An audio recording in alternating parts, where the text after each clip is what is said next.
आपण बघितले practice set 1.2 Gayatri 1.2चं first काय दिलेलं आहे, ए बी आणि सी हे 3 सेट्स दिलेले आहेत आणि प्रश्न काय विचारलाय, प्रश्न विचारलाय की हे जे ए बी सी आहेत हे इक्वल म्हणजे समान आहेत किंवा नाही. So set A is the set of all x such that 3x minus 1 equal to 2. So 3x minus 1 equal to 2. तर मग काय केलं, जेव्हा हे -1 राईट हँड साईडला जाईल तर हे मायनसचं काय होऊन जातं प्लस, मायनसचं काय झालं प्लस. 2 + 1 3, 3x इक्वल टू काय आलं 3, डिवाइडला गेलं 3/3, x इक्वल टू काय आलं 1.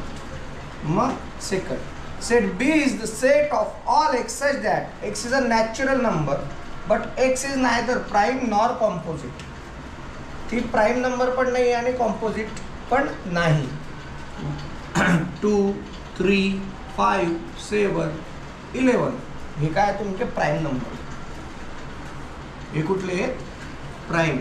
बट 4, 6, 8, 9 इथं बघा याला कितीने भाग जातो 1, 2, 4, याला कितीने भाग जातो 1, 2, 3, 6 म्हणजे मोर दॅन म्हणजे स्वतः आणि एकपेक्षा जास्त नाही तर कॉम्पोजिटला भाग जातात. ही कुठली आली कॉम्पोजिट, ही कुठली आली कॉम्पोजिट. आलं का लक्षात. देन जे कॉम्पोजिट पण नाही आणि प्राइम पण नाही तर इथं कुठला नंबर नमूद नाही आहे, तो आहे 1.